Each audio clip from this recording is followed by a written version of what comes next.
1 year ago, I set out to build the world's coolest and the world's first twin-turbo K-Series Honda NSX. Now I have done just that. K-Series twin-turbo NSX.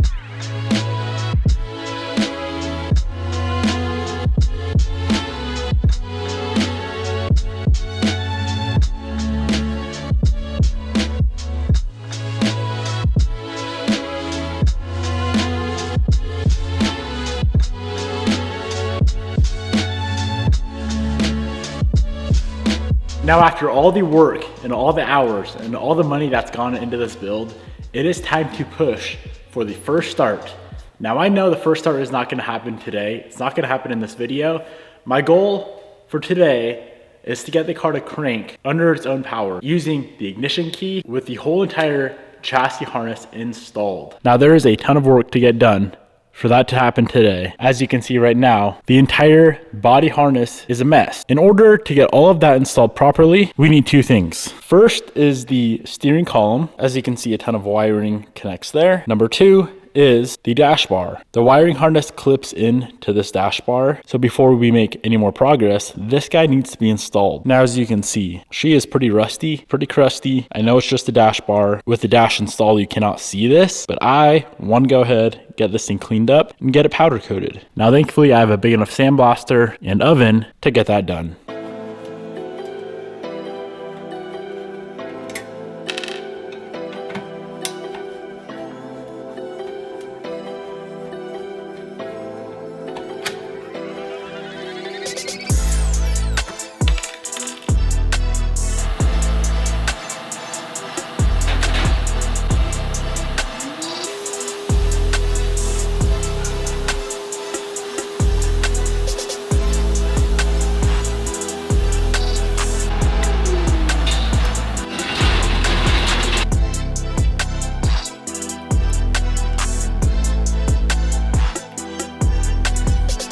I'll give you 3 seconds to guess what color is going on the dash bar. You guessed it, blackjack from none other than prismatic powders. The best and most OEM looking color ever made.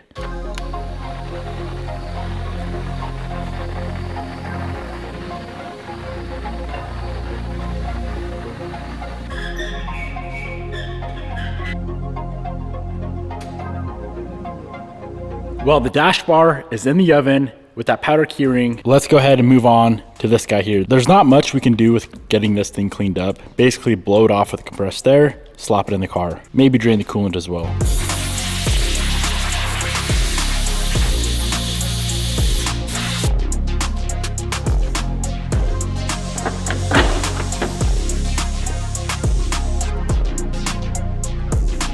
Now look, I know it's just a dash bar, but this has got to be the nicest dash bar I've ever seen in my life.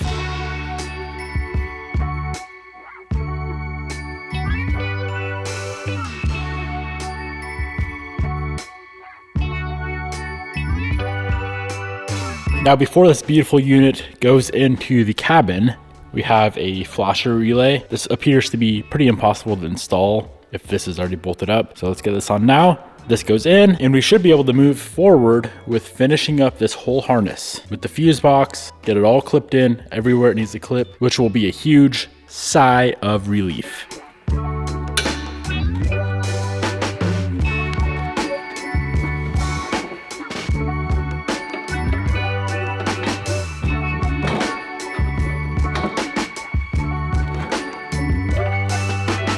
Now all the clips on that wiring harness where they clip into that dash bar, they're all broken. So I found this little pack on Amazon. Basically it's a zip tie with a little clip on the end that will push into the dash bar, attaching the harness to the bar.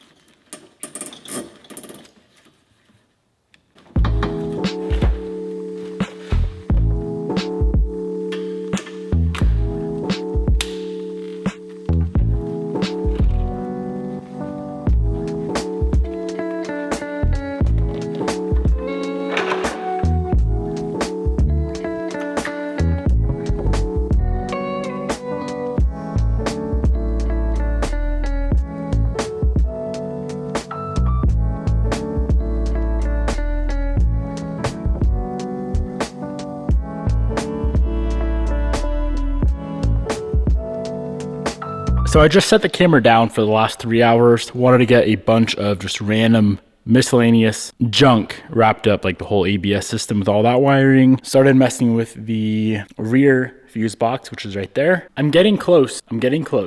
Let's go ahead and toss in this whole entire assembly. Steering column, steering wheel with the ignition switch. Now that steering wheel is very, very ugly, so I won't be running that, but we can deal with that later on.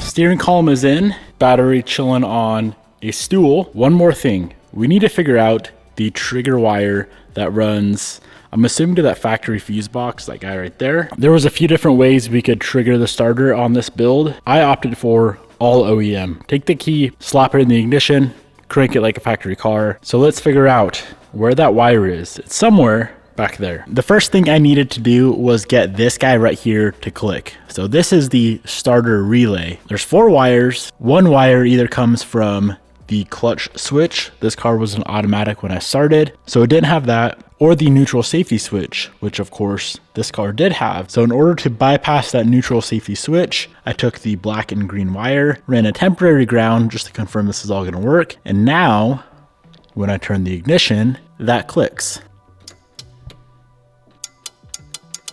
Very good start. Now all I need to do is figure out what wire that comes out of here receives power when I turn the ignition, and hopefully trace that wire to the back so I don't have to run a wire from the starter, which is way back there, all the way to the relay. I believe I found the culprit. It should be this wire right here, black and white.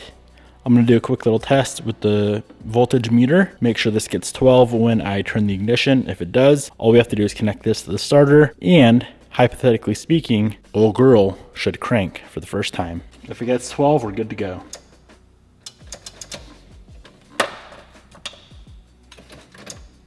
Hey, look at that. Nice. So this wire right here, I'm gonna go ahead and extend. It'll run along this back firewall here, come out over there somewhere. I know it's a mess. This is all kind of temporary, just to see if this works. It'll come out over there somewhere, run down and connect to the starter right there. I already have the 12 volt chilling there, so that's good to go. We are so close to hearing this thing crank.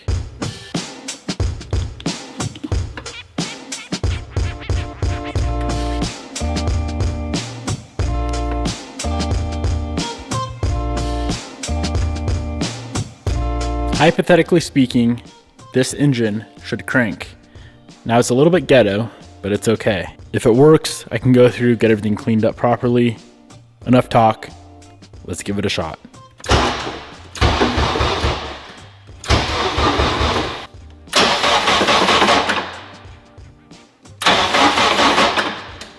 Now we have a very long ways to go for the first start, but that was a massive step in the right direction. Some stuff on this car, the majority of it, man, it's so simple. I'm used to working on way newer vehicles than this, where everything is complicated. For example, the black Type R, when I did that K-swap, super difficult trying to get that factory canvas starter button to work. This, pretty easy. Figure out the wire that runs the factory starter, connect it to your K-series starter, and you're done. I'm gonna spend a couple hours now, just go through, get all this stuff connected where it needs to go, get it all cleaned up. A lot of it we don't really need, like this right here. This guy right here is for the ABS, so I don't need that. But I do believe this one right here is for that. So I do need that. Let's get all this cleaned up so I don't have to backtrack later on, which will get us one step closer to getting this thing fired up.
One massive step closer to the first start on the twin turbo Honda NSX. Now I do still need to sort out the entire pedal assembly. The only factory pedal I'll be using is the brake pedal. Of course the car wasn't automatic, so I gotta get a clutch pedal in there. And then instead of the factory drive-by cable, of course we'll be going drive-by-wire with the Heltec ECU. So I gotta get all that sorted out. I still need to figure out what we are doing for shifter cables. A few small wiring things left, a few small fuel system things left, get a base map on it, slap in some fluids, and see if she'll fire.